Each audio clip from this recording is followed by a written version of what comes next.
Hello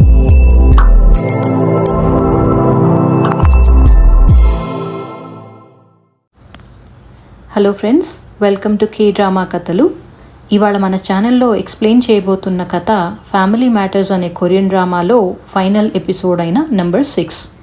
ఈ వీడియోని పూర్తిగా చూసి నా ఛానల్ని సబ్స్క్రైబ్ చేసుకోండి. అలానే ఒక లైక్ కొట్టి మీకు ఈ కథ ఎలా అనిపించిందో నాకు కమెంట్స్లో చెప్పండి. ఇంకా లేట్ చేయకుండా ఎక్స్ప్లెనేషన్ స్టార్ట్ చేద్దామా? మనకి ఫైనల్ ఎపిసోడ్ స్టార్టింగ్లో ఫ్లాష్ బ్యాక్ చూపిస్తారు. అందులో ట్రైనింగ్ ఫెసిలిటీలో ఒక టీనేజ్ అబ్బాయి అక్కడున్న వేరే అబ్బాయిలందరినీ కొట్టి చంపేస్తాడు. అలానే తను వెళ్ళి చైర్లో కూర్చుని జిప్ టైస్తో తన చేతుల్ని తానే కట్టేసుకుంటాడు. అక్కడికి సోల్జర్ యాన్ వస్తుంది. ఆమె అతనితో ఇక్కడ వాళ్ళందరినీ వెంటనే చంపేశావు, ఇంకా టార్చర్ చేయాల్సింది అని అంటుంది. అలానే టీనేజ్ యంగ్సు కూడా అక్కడికి వస్తుంది. నెక్స్ట్ మనం ప్రెజెంట్ డేలో చోల్హీ యంగ్సూకి తల మీద బ్యాండేడ్ వేసి పడుకోపెట్టడం చూస్తాం. యంగ్సూకి ఆ పాస్టర్ తెచ్చిన డాగ్ మెడలో లాకెట్ గుర్తు వస్తుంది. తను వెంటనే వెళ్ళి ఆ డాగ్ దగ్గర ఉన్న లాకెట్ని చూసి అక్కడ ఫ్యామిలీతో అందరితో సైలెంట్గా ఉండమని సైగ చేస్తుంది. అప్పుడు మెల్లగా ఆ లాకెట్ ఓపెన్ చేసి చూస్తే అందులో ఒక చిన్న మైక్రోఫోన్ ఉంటుంది. అప్పుడు ఫ్యామిలీతో పాటు మనకి అర్థమవుతుంది ఆ పాస్టర్ వీళ్ళు టౌన్కి వచ్చిన ఫస్ట్ డేనే ఆ డాగ్ని వీళ్ళ దగ్గర ఉంచి ఆ ఫ్యామిలీ మీద నిఘా పెట్టి ఉంచాడని. గ్రాండ్ ఫాదర్ ఆ మైక్ని తీసుకుని తన కాలుతో తొక్కి పగిలికొట్టేస్తాడు. నెక్స్ట్ సీన్లో యంగ్సు తన క్యామ్ రికార్డర్ అలానే మిగతా ఎక్విప్మెంట్ ఉన్న బ్యాగ్ని ఇంట్లోనే వదిలేసి చర్చ్కి స్టార్ట్ అవుతుంది.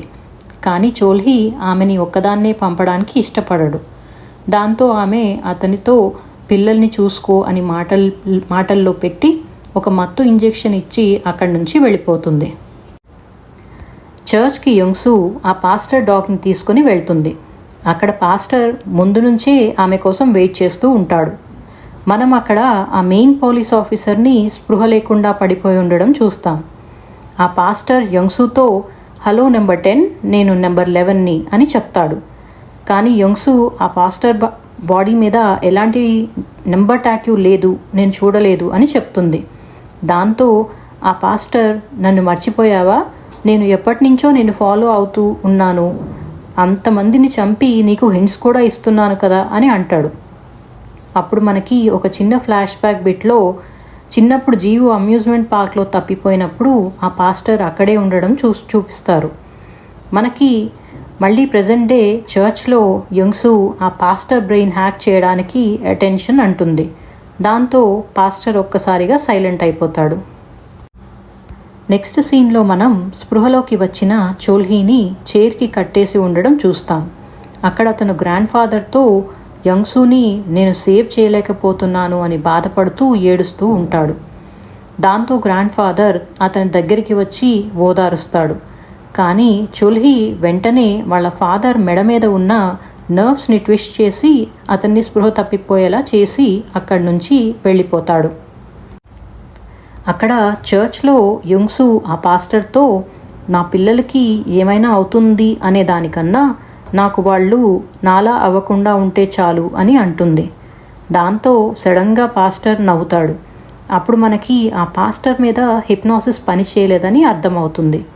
మనకి ఒక ఫ్లాష్ బ్యాక్ బిట్లో ఆ ఎపిసోడ్ స్టార్టింగ్లో చైర్లో ఉన్న అబ్బాయి ఈ పాస్టరే అని చూపిస్తారు. అలానే చోల్హీ ఇయర్ కట్ చేసిన అబ్బాయి కూడా ఇతనే అన్నమాట. ఇప్పుడు ప్రెజెంట్ డే సీన్లో ఆ పాస్టర్ తన ఇయర్ కట్ అయిన దగ్గర ఉన్న నెంబర్ టాటూని చూపిస్తాడు. సో తనకి ఆ చెవు కట్ చేసిన చోట క్లోజ్ అయిపోవడం వల్ల యంగ్సు అన్న అటెన్షన్ వినిపించలేదన్నమాట. నెక్స్ట్ ఆ పాస్టర్ యంగ్సుని అక్కడ ఉన్న చైర్లో కూర్చుని తనకి తానే కట్టేసుకోమని చెప్తాడు, లేదంటే డాగ్ని చంపేస్తా అని బెదిరిస్తాడు. దాంతో ఆమె వెళ్ళి ఆ చైర్లో కూర్చుని తన హ్యాండ్స్ని చైర్కి కట్టేసుకుంటుంది. అలానే డాగ్ని వదిలిపెట్టేయమని చెప్తుంది. సో ఆ పాస్టర్ డాగ్ని విడిచిపెడతాడు. నెక్స్ట్ యంగ్సు దగ్గరికి వచ్చి ఆమె ఫేస్ మీద ఉన్న దెబ్బలు చూసి సంతోషపడుతూ ఆమె కాళ్ళను కూడా ఆ చైర్కి కట్టేస్తాడు.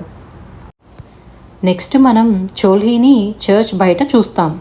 అంతలో అక్కడికి మీవో వచ్చి నిన్న తనని చీఫ్ బెదిరించడం వల్ల అబద్ధం చెప్పాను అని మాటలు చెప్తూ చోల్హీని నైఫ్తో స్టమక్లో పొడిచేస్తుంది.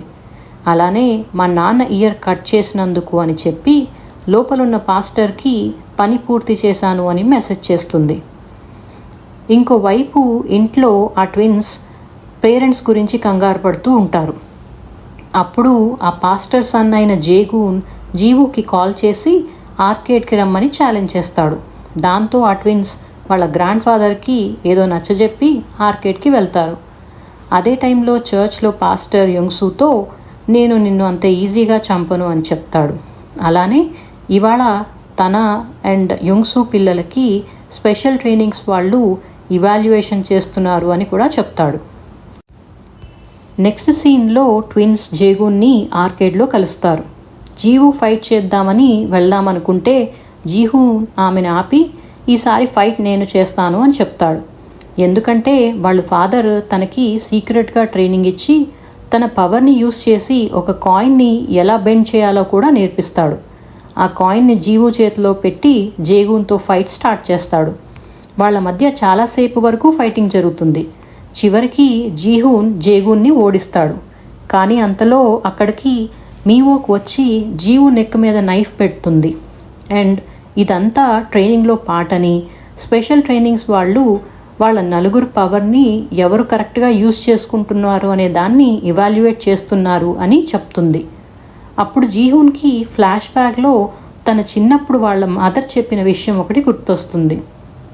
వాళ్ళ మదర్ నాలో ఒక స్ట్రేంజ్ పవర్ ఉంది, నీకెప్పుడైనా అలాంటి పవర్ జీవులో కనిపిస్తే వెంటనే జీవుని ఆపమని చెప్తుంది. ప్రెజెంట్ డేలో జీహూన్ దానికి ఆపోజిట్గా ఆలోచించి జీవు పవర్ని యాక్టివేట్ చేయడానికి తన ఐస్ మీద టార్చ్ లైట్ వేస్తాడు. అప్పుడు జీవు సడన్గా కింద పడిపోయి మళ్ళీ లెగుస్తుంది. దానితో ఆమె ఐ కలర్ వైట్గా మారుతుంది. ఎదురుకుండా ఉన్న మీవోక్తో ఫైట్ చేసి ఆమెని ఫుల్గా కొడుతుంది. చివరికి జీహూన్ అక్కడికి వచ్చి ఆమెను ఆపుతాడు.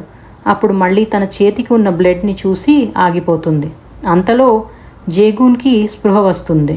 అప్పుడు జీవు తనతో మీ నాన్నకి కాల్ చేసి ఎవరు గెలిచారో ఫైట్లో అనే విషయం చెప్పు అంటుంది. ఇక్కడ చర్చ్లో పాస్టర్కి జేగూన్ పంపిన ఇవాల్యుయేషన్ ఫెయిల్డ్ అన్న మెసేజ్ వస్తుంది. దాంతో అతనికి తను ట్రైనింగ్ ఇచ్చిన పిల్లలు ఇద్దరు ఫెయిల్ అయ్యారు అని చాలా కోపం వస్తుంది. అక్కడ ఉన్న పెద్ద మేకు ఒకటి తీసుకుని కట్టేసి ఉన్న యంగ్సూ చేతి మీద పెట్టి కొడతాడు. కానీ యంగ్సూ కొంచెం కూడా భయపడదు. అందుకని ఆ మేకుని పూర్తిగా ఆమె చేతిలోకి దింపేస్తాడు. నెక్స్ట్ సీన్లో క్లినిక్లో ఉన్న గ్రాండ్ ఫాదర్ దగ్గరికి ఆ గ్యాంగ్స్టర్ వస్తాడు. అతను గ్రాండ్ ఫాదర్ని చంపేస్తాను అని బెదిరిస్తాడు. అప్పుడు గ్రాండ్ ఫాదర్ ఆ గ్యాంగ్స్టర్ని మాటల్లో పెట్టి తన ఖాళీ చెయ్యిని గ్యాంగ్స్టర్కి చూపిస్తాడు. అలానే ఆ గ్యాంగ్స్టర్ని ఒక దెబ్బ కూడా కొడతాడు. అంతే, నెక్స్ట్ ఆ గ్యాంగ్స్టర్ నెక్ కట్ అయి ఉంటుంది. అప్పుడు మనకి గ్రాండ్ ఫాదర్ చేతి వేళ్ల మధ్యలో ఒక చిన్న బ్లేడ్ చూపిస్తారు. ఆ గ్యాంగ్స్టర్ ఆ నెక్ కట్టడం వల్ల బ్లీడింగ్ అయ్యి అక్కడే పడి చనిపోతాడు. ఇంకోవైపు చర్చ్ లోపలికి చోల్హీ వస్తాడు. అతను ఆ పాస్టర్తో నువ్వు నాతో ఫైట్ చేయి అని ఛాలెంజ్ చేస్తాడు. దాంతో ఆ పాస్టర్ ఫైట్కి రెడీ అవుతాడు. కానీ చోల్హీ ఆల్రెడీ గాయపడి ఉండడం వల్ల సరిగ్గా ఫైట్ చేయలేకపోతాడు. అప్పుడు ఆ పాస్టర్ చోల్హీని బాగా కొట్టిపారేస్తాడు. ఈ గాయపడిన చోల్హీ యంగ్సూ కాళ్ళ దగ్గరికి పాక్కుంటూ వెళ్ళి ఆమె వంక చూసి బాధతో సారీ నేను నిన్ను కాపాడలేకపోతున్నాను అని చెప్తాడు. యంగ్సూ చోల్హీ వైపుకి చూస్తూ తన మేకు కొట్టి ఉన్న చెయ్యిని ఆ చైర్ హ్యాండిల్ నుంచి విడిపించుకోవడానికి ట్రై చేస్తూ ఉంటుంది. అంతలో ఆ పాస్టర్ అక్కడికి వచ్చి యంగ్సూ ముందే చోల్హీ ఇయర్ని కట్ చేస్తాడు. అలానే చోల్హీని ఈడ్చుకుంటూ తీసుకెళ్ళి గోడకి నిల్చోపెట్టి ఒక చేతిని కాలుని మేకుతో గోడకి కొడతాడు. ఒక డ్రిల్ మెషిన్ తీసుకుని చోల్హీ హెడ్ మీద పెట్టి అటాక్ చేయబోతాడు. కానీ అంతలో చూస్తే పాస్టర్ యొక్క చెయ్యి నుంచి ఇయర్ నుంచి బ్లడ్ కారుతూ ఉంటుంది. అప్పుడు మనకి అసలు జరిగిన విషయం చూపిస్తారు. చోల్హీ యోంగ్సు కాళ్ల దగ్గర ఉన్నప్పుడు ఆమె తన మేకు కొట్టి ఉన్న చెయ్యిని విడిపించుకుని అక్కడికి వచ్చిన పాస్టర్ని గట్టిగా కొడుతుంది. దాంతో అతని ఇయర్కి మేకు గుచ్చుకుని హోల్ పడుతుంది. ఆమె వెంటనే అటెన్షన్ అని అనడం వల్ల ఆ పాస్టర్ హిప్నాసిస్లోకి వెళ్ళిపోతాడన్నమాట. ఆ పాస్టర్ అప్పటి నుంచి హిప్నాసిస్లోనే ఉంటాడు.